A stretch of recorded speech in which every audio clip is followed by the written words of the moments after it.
This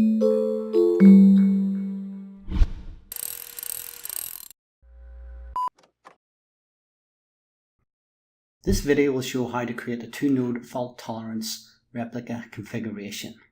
Typically, on a production system, we would use at least 3 nodes. As you can see from the diagram, we are going to create 2 servers, one for master configuration and the other for the slave configuration. In this video, we will cover creating master configuration for replication, deploying the slave configuration, configuration for master/slave promotion, demo configuration using the secure bank example. Next step is to set up the master machine configuration. This is done through the Orbix configuration tool, File, Next, Export. At this point we need to put in a domain name.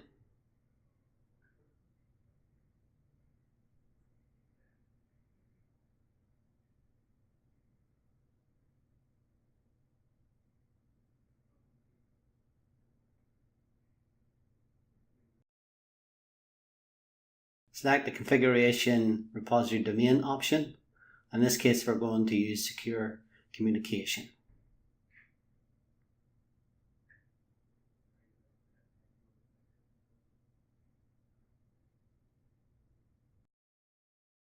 Next, we're going to settings. This is a critical step. We need to enable replication.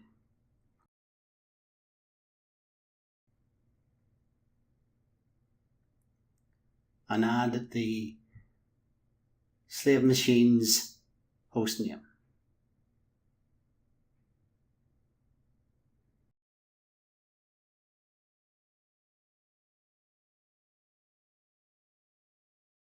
Next, we're going to add the naming service. And as we're going to use this for replication, we will make this a standalone service.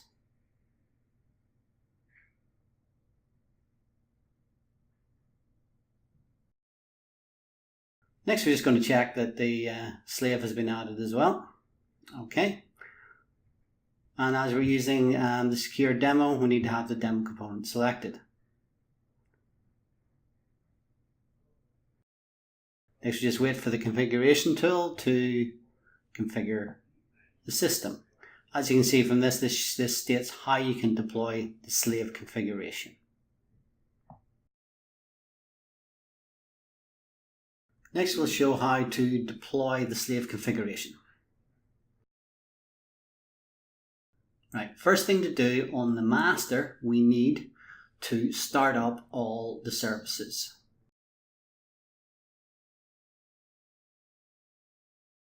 So the batch file has already been created, so we're going to use the batch file to start up the services.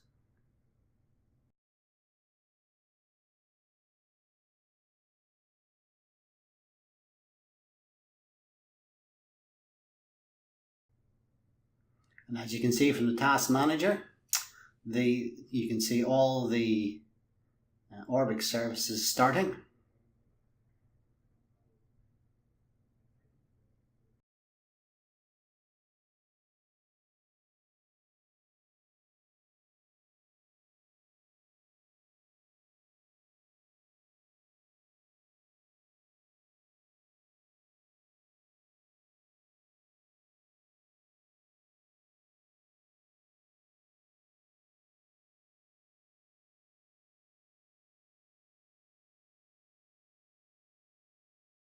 Next, we need to copy the configuration file to the slave machine, and then we need to use the IP configure no GUI load command to start this configuration.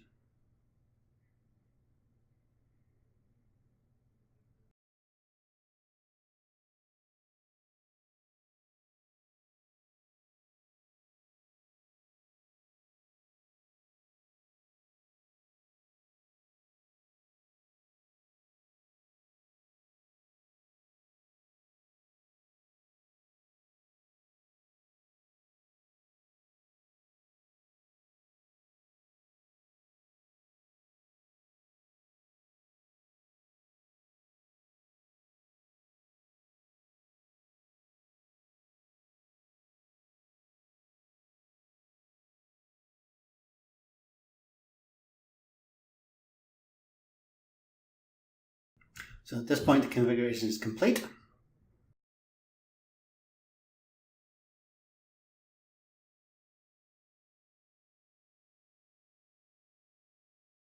So next what we're going to do is start the configuration. And again, this is done the similar way as before.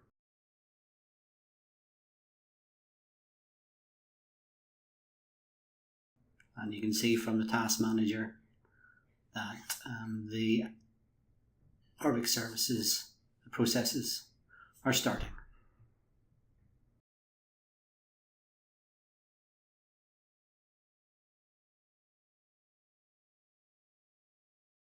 Next step is to configure the master and slave. This is done via technical script. We need to set a number of parameters. First one would be allow demotion, allow minority master, and prevent unilateral promotion. Right. We need to apply this to both servers, and this is done by the itadmin command. Next, we're going to demo these configurations using the secure bank example. First thing, we're going to list the naming service servers, and we're going to show if they're master or slave. As you can see, the SSL test machine is a master, and the Orbix 6 machine is a slave. Right. Now, what we're going to do next is look at the naming service and see what has been registered with the naming service on both machines. The Orbix 6 has a context and also the SSL test. Next, we're going to compile the secure bank. This has been modified slightly to register itself with the naming service. Okay, this compiled no problem. We're now going to run the server.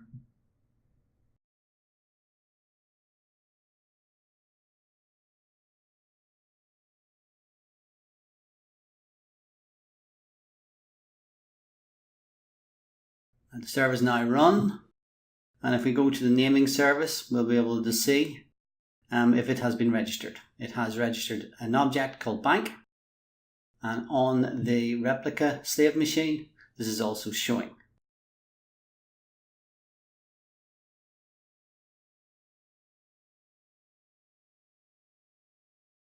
That's just showing that we have a slave. We have on both machines we have this running. So this is on the SSL test machine, and now we're going to run the client machine. The client machine has found the bank in the naming service and is able to run. And we're able to add a name, etc., and work with the application.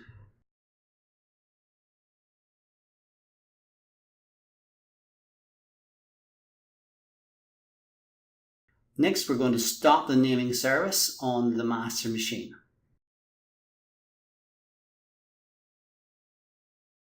And from the processes, we can see that the naming service is not running.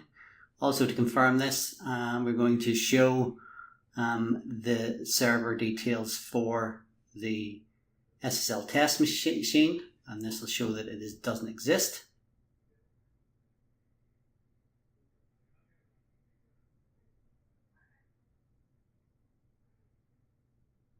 There we go. And we can show that on the Orbix 6 machine that it is now the master. It originally was the slave. Now at this point we're going to try and connect to the server using the client again.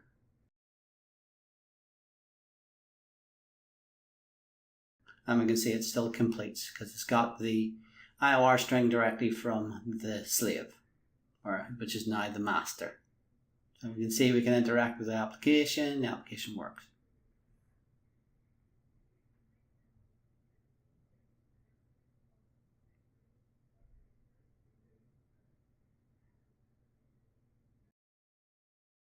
At this point, I'm just going to start up the naming service again. And you can see it is starting up in the process list from the task manager.